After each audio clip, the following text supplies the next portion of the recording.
Thanks, Sudham, for joining us this hour. Really happy to have you here. All right. Have you ever been at the beach and seen a Coast Guard helicopter doing Coast Guard helicopter things, like on the at the beach or at the seaside? My dad, God bless him, he's like a savant when it comes to identifying planes and helicopters. In every other way, my dad seems like a normal man, but you'll be talking to him and there's some tiny fly speck on the horizon that you can't even hear and you can barely see, and he'll whip around and say, "Ooh, a DC-7. I think that was built in 1978." or he'll be like, "Oh, I didn't realize that Citabria was still flying out of that airfield. I haven't seen that there in a few years." Like, Dad, how do you know this stuff? I've always been very impressed with my dad that he could do that, and a little embarrassed that I can't. But when it comes to Coast Guard helicopters specifically, at least those I can usually say, hey, that's one from the Coast Guard. And it's because they're usually painted in very bright, distinctive, like orange and white. But also, unless you're around a bunch of other military aircraft for some reason, they are usually bigger and way more serious looking than anything else that might be flying around, like than any, news helicopter or tourist sightseeing helicopter, anything like that. They're really recognizable. The most recognizable helicopter that you see for things like Coast Guard search and rescue and Coast Guard law enforcement missions is this one you see here, the CH-65 Dolphin. And that one, once I point this out, every time you see one, you'll know exactly what it is. Because it's not only got the normal helicopter rotor on top, it's also got this distinctive vertical tail rotor as well, that circular tail rotor. It's unmistakable. It's a really big aircraft, and ones like this, they really stand out. But did you know, if you need to, you can stuff one of those huge orange Coast Guard helicopters inside another aircraft. You can take that helicopter and put it inside another aircraft. It's like a turducken. Look, this is one of those big Coast Guard search and rescue helicopters being put inside another aircraft, being put inside a Coast Guard C-130. Just to give you some idea of how big a Coast Guard C-130 is. That's how huge that plane is. You could put a whole helicopter inside it. One of the big ones. C-130s can carry whole helicopters. C-130s are so big, they can carry six-wheeled armored U.S. military vehicles. C-130s can carry more than 21 tons of cargo and airdrop it wherever you need, anywhere in the world. C-130s are just massive. For U.S. military transport, they have no trouble hauling more than 90 fully equipped U.S. troops plus all their gear anywhere in the world. They're just massive. They're like airplane hangars that are also airplanes. Last week, the Trump administration sent the U.S. Secretary of Defense and a Fox News host and a Fox News Channel camera crew all the way to Guantanamo Bay in Cuba to be there for the arrival of a C-130.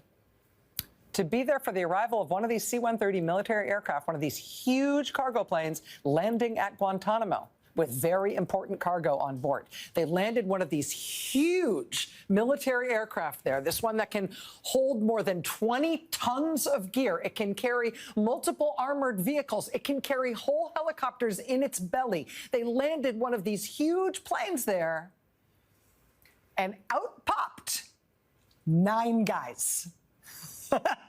A total of 9 people that they flew to Guantanamo on an active-duty U.S. military aircraft with massive cargo capacity. Presumably because they wanted it to look like a big operation. After all, they had the 7 p.m. host from the Fox News Channel there and the defense secretary there in person. So this thing had to look big. But I kid you not, there were only 9 guys inside that whole huge plane. When you use a plane like that to fly 9 people into a Fox News photo op, you know what that is? That's a really expensive photo op. And if you think that C-130 was a little big for that job, consider that the Trump administration, in its infinite wisdom, in its relentless search for efficiency, they not only have been using C-130s for flights like this, they have also been using C-17s, which are an order of magnitude bigger. In a C-17, you can't just fit one helicopter inside. You can fit whole fleets of helicopters inside them. You can roll 8 Humvees into a C-17 all at once. You can put a 70-ton M1 Abrams tank in there and drop it anywhere you want. C-17s are just unimaginably enormous. And the Trump administration, again, I kid you not, has also been using C-17s, according to the Wall Street Journal, approximately 30 times to fly random little groups of immigrants to different places. For a flight, say, to India, they charged the taxpayers $3 million for a single flight on one of these military aircraft, just so they could do it using one of these huge planes. Cost for using one of these big military planes at minimum is like over $28,000 an hour. But that's what they're doing. That's what they're using it for. Why are they doing this? Why are they wasting all of this money and all of these military resources, active duty military resources? Quote, the administration has opted for military planes for these flights, quote, for reasons of optics, said one U.S. defense official.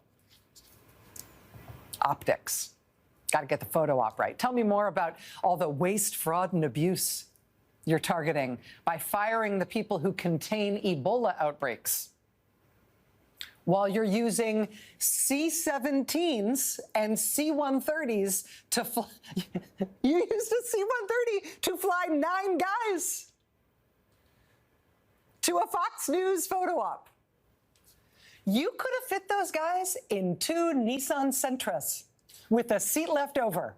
But no, they spent on that one flight nearly $250,000 taxpayer dollars for that one trip, so it would look very militaristic and cool and tough on the Fox News 7 p.m. show with Laura Ingraham. Hey, that's your money that they spent on that. The Wall Street Journal was first to report today that the Trump administration is finally now, quote, suspending costly deportation flights using U.S. military aircraft. Quote, the Trump administration has conducted roughly 30 migrant flights using C-17 aircraft and about a dozen on C-130s, according to flight tracking data. The military flights have taken longer routes and transported fewer migrants at higher cost to taxpayers than the government's typical deportation flights on civilian aircraft. Alongside that, reporting from the Wall Street Journal today, NBC News is now reporting that the whole sending people to Guantanamo thing is off as well. Quote, President Donald Trump's plan to use the U.S. naval base at Guantanamo Bay, Cuba, to detain 30,000 immigrants has been hitting major legal, logistical, and financial hurdles ever since he surprised many in his own administration by announcing it. Now, as agencies spar over responsibility for operations there and over blame for what has gone wrong, there is a growing recognition within the administration that this was a political decision that is, quote, just not working. The Pentagon is also discussing bringing home some of the more than 1,000 U.S. troops who were surged to Guantanamo in the first days after Trump's announcement. You might have remembered that Trump announced that they were going to fill up Guantanamo with 30,000 bad guys. Remember, he said it was going to be the worst of the worst? The largest number of people they sent was 178, all of whom were quickly shipped out to somewhere else. More than a quarter of the people they had there at the time when they had the highest numbers there, more than a quarter of the people they had sent there had 0 criminal record and 0 criminal charges pending against them. The worst of the worst. Got to put them there with Al-Qaeda. And we're going to have 30,000 of them. And we're going to drop them off on 5 motorcycles. Really? But apparently that's done now. You know, it was never clearly legal for them to be using U.S. military resources for these flights or for what they were having the military try to do with these folks at Guantanamo. But they nevertheless announced it. They made a bunch of social media videos out of it and Fox News hits. And now they can't get away with it for any longer. And so now they're just quietly no longer doing it and not saying anything about it. We are barely 6 weeks in, and this already is quite the theme. They are trying all sorts of incredibly reckless, incredibly expensive, incredibly ill-advised things. And then those things fail because they can't work or because they can't handle the pushback against them, or they face lawsuits and court orders because these things are obviously illegal, or they're just too stupid to live. And so then they stop doing these things and they cave and they try to pretend they weren't doing them at all.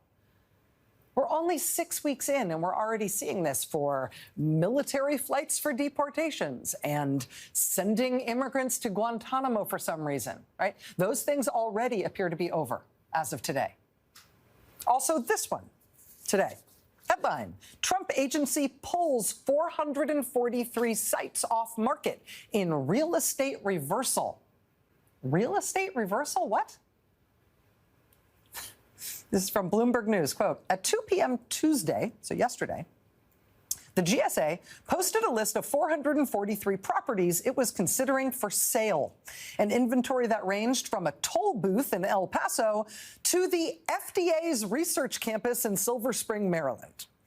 In the next 5 hours, more than 100 of those 443 properties were removed from the catalog, including the agency headquarters of the Department of Agriculture, the Department of Health and Human Services, the Department of Justice, the Department of Labor, and the VA. By this morning, less than 24 hours later, the entire list had been removed. Quote, the about face capped a stunning 18 hours that shook federal agencies and threatened already wobbly commercial real estate markets. The sale of some of these properties could have created unique problems. The inventory of properties for disposal included, for example, one specialized satellite facility for the National Oceanic and Atmospheric Administration in Maryland. Also, a 3.1 million square foot FDA research lab. Also, get this, look at this. A Northern Virginia campus that doesn't appear in federal property records, but has long been associated with the Central Intelligence Agency.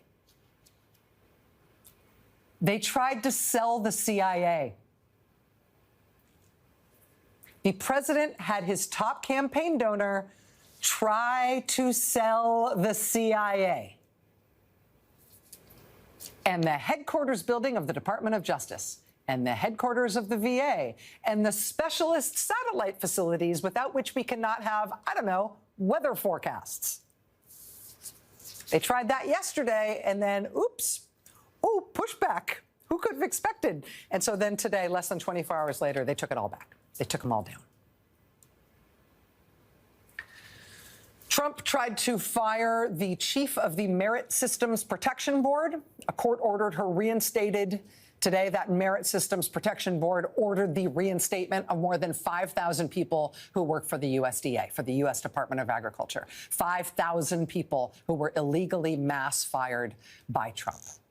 Those more than 5,000 people must now be reinstated for at least the next 45 days. That ruling comes after Trump tried to fire another person he's not allowed to fire, Hampton Dellinger, who heads up the federal office that oversees whistleblower protections and civil service protections. Trump tried to fire him, too. That is apparently illegal. Dellinger has fought it vociferously in the courts, including one trip already to the Supreme Court, and it looks like another trip to the Supreme Court is probably on the way. But in the meantime, while he has been reinstated, he told the Merit Systems Protection Board to weigh in on the mass firings at USDA, which appeared to be blatantly illegal. That board did weigh in on them. They had to fight their own firings along the way to get there, but they fought them, and now those more than 5,000 workers at USDA must be reinstated. A ruling by a federal judge in California on the illegality of mass firings carried out by Trump's Office of Personnel Management. That ruling appears to have stopped Trump for now from going ahead with his plan to fire more than 5,000 people from the Department of Defense. Quote, the Pentagon's planned firing of 5,400 employees has been temporarily delayed after a federal court decision blocking such dismissals. Same thing at the National Science Foundation. The director of the National Science Foundation has ordered 84 of the 170 employees who were laid off from that agency last month to be reinstated immediately. The reversal comes in response to a federal judge's ruling that the Trump administration exceeded its authority when it outlined steps to fire an estimated 200,000 federal workers. Same vibe, different explanation, or rather sort of lack of an explanation when it comes to people fired from the CDC. Quote, emails went out Tuesday to about 180 CDC employees who got termination notices last month. A message was sent with the subject line, quote, read this email immediately. It said, quote, after further review and consideration, a February 15th termination notice has been rescinded. Employees were told they were cleared to return to work today, Wednesday. Quote, you should return to duty under your previous work schedule. We apologize for any disruption that this may have caused. Associated Press notes, quote, the CDC is just the latest federal agency trying to coax back workers soon after they were fired. Similar reversals have been made among employees responsible for medical device oversight, food safety, bird flu response, nuclear weapons, and national parks. So military flights for deportations? No. Sending random immigrants to Guantanamo like they're al-Qaeda or something? No. Selling the CIA? No. And the Justice Department and the VA and every other federal building they can find in the phone book? No. Firing the guy who's in charge of whistleblowers? No. Firing the Merit Systems Protection Board? No. Firing 5,000 people at USDA? No. The firings at the National Science Foundation and the CDC and the fricking Pentagon? No. No. Not all of them, at least. Not as many as can be stopped. And then there was today at the United States Supreme Court an unsigned, mealy-mouthed, mild-mannered, seemingly deliberately obtuse and confusing little ruling from the United States Supreme Court. That I mentioned it was unsigned, but it nevertheless did brush Trump back. Supreme Court today allowed to stand that court ruling we covered here last week, in which Trump was ordered to restart foreign aid funding that was approved by law that he had nevertheless illegally stopped. That federal judge had ordered Trump to restart that funding. Trump had not done it, despite the judge's order. Then last week, on Wednesday, that judge issued a motion to enforce, to compel the government to actually follow his order and restart that funding. And that deadline for them to restart that funding was Thursday at midnight. Thursday, just before midnight, Trump rushed to the Supreme Court to try to get them to rescue him from that deadline. And they did say they would consider it. They considered it Friday midday. And then they sat on it Friday night, Saturday night, Sunday night, Monday night, Tuesday night. Who knows? Maybe they were waiting till Trump did his State of the Union thing last night. But then this morning, after the State of the Union, they slid this thing under the door. An unsigned, as I say, mealy-mouthed, mild-mannered little court order that nevertheless does require Donald Trump to start that funding. He cannot blow that judge off. The ruling was 5-4. Chief Justice John Roberts and Trump-appointed Justice Amy Coney Barrett siding with Elena Kagan, Ketanji Brown Jackson, and Sonia Sotomayor in telling Trump no. In terms of what happens next, both sides in that case, the Trump administration and the plaintiffs, they're going to have to file a joint status report by 11 a.m. tomorrow in the courtroom of the judge who told the Trump administration they need to restart that funding. They need to file a joint status report tomorrow at 11 a.m. saying what they're going to do. But the Supreme Court has weighed in on this now, and they are not, as yet, on this, letting Trump just blatantly break the law. So we'll see what happens tomorrow at 11. But, you know, no rush, right? No rush in restarting this funding. I mean, among other things, the Supreme Court's been sitting on it for nearly a week. And that funding is still stopped. I mean, in the meantime, today, this morning, people were arrested on Capitol Hill. outside a meeting between a Trump State Department official and members of Congress. These people got arrested protesting the fact that HIV treatment still isn't restarted, even though the Trump administration keeps saying that that's one of the things that they agree shouldn't be cut off, and they agree that should get a waiver, and they agree that funding should be flowing. It's not fun. It's not flowing. It's not happening. And so these people today were on Capitol Hill, engaged in civil disobedience, getting arrested to try to get that funding pried loose, to keep people alive. Pushback comes in all sorts of ways. Lawsuits, court orders, individual officials refusing to go quietly and fighting personally as high as they possibly can to keep standing the systems and protections inside our government that are supposed to protect us and protect the American government from arbitrary and corrupt lawless action. There is friction and resistance inside the government and in the U.S. military when people are being asked to do things that are expensive and pointless and wasteful and embarrassing and ultimately indefensible, even when they happen on Fox News at 7 o'clock. There is journalism and therefore public attention to the indefensible costs and consequences of some of their most hurtful and ill-advised decisions. The local news coverage, for example, of the cost to American families and especially to American small businesses of Trump's this tariff stunt that he's pulling. The local news coverage of this has just been devastating. And it is unavoidable. It is in red states and blue states all across this country, in cities and small towns and anywhere there is a news outlet. And so, yes, today they've started to say, OK, maybe not on some of these tariffs. We will have more on that coming up tonight. But it's also very brave people, very relentless and brave people protesting, engaging in civil disobedience. People are willing to be arrested if necessary. It's also people peacefully protesting in the streets. Look, this was Boise, Idaho yesterday. This is at the capital of one of the most conservative states in the country. This is Boise, Idaho. People protesting against Trump in the lead up to his State of the Union address last night. This was Phoenix, Arizona yesterday. Another big crowd protesting at their state capitol ahead of Trump's speech last night. Look at the numbers that turned out yesterday in Utah, in Salt Lake City, Utah. Look at this. Utah, bright red Utah. Look at the people who turned out in Little Corning, New York, and in Bakersfield, California, and in West Hartford, Connecticut, and outside the office of the Office of Personnel Management in Washington, D.C. Pushback takes all forms. And it has turned them back, or at least slowed them down, on almost everything they have tried to do already. And it's easy to get overwhelmed with what they're trying to do, but look also at what they have been stopped from doing, what they have been slowed down from doing, what they've been embarrassed over, and what they've had to quietly claw back, hoping no one notices. I mean, they're clearly bent on an authoritarian takeover and destruction of the U.S. government, right? There's no illusions now as to what they're trying to do.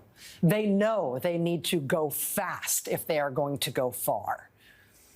Today, the headline showed the increasing scope of their appetite, right, to try to destroy more and do it more thoroughly. They want to fire 80,000 people from the VA, and they'll tell you they love veterans while they're doing it. The firing of 80,000 people from the VA, among other things, will be the firing of tens of thousands of veterans themselves who hold those jobs.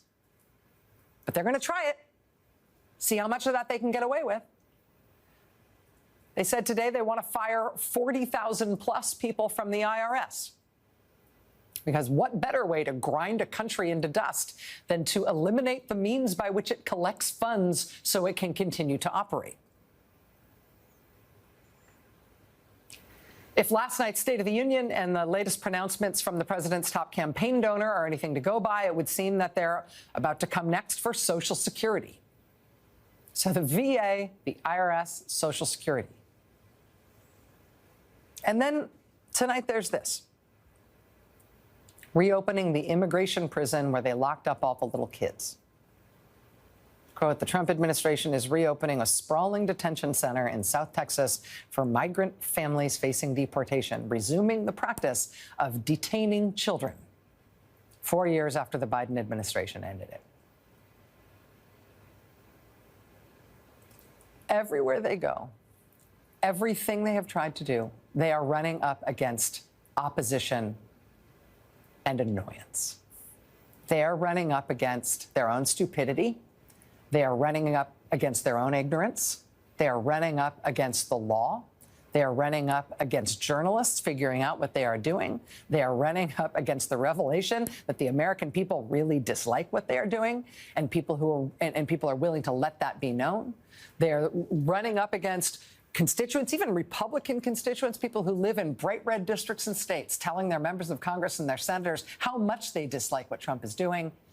They're running up against people protesting against it. The pushback all over this country has thrown down stop strips in the road to flatten their tires and at least slow them down, and sometimes to stop them. And it has happened everywhere. And none of it has been easy, given the scale of what they are trying to do to this country. But the feedback loop here is very clear 6 weeks in. It is working, and redoubled efforts will mean redoubled results. We've got a lot more to come on that tonight, plus one big warning for something to watch for that is coming. It's all ahead. Stay with us. Heartbreaking emails and phone calls have been pouring into my office over the past month. The impacts to our entire state, and especially rural Arizona, are astounding. Let us be clear. Chaos is not efficient. Slashing jobs, gutting essential services, and leaving communities scrambling to pick up the pieces is not efficiency, it is destruction. That was just tonight, just within the past hour or so. The Attorney General from Arizona, Chris Mays, speaking in a high school gym in Phoenix tonight.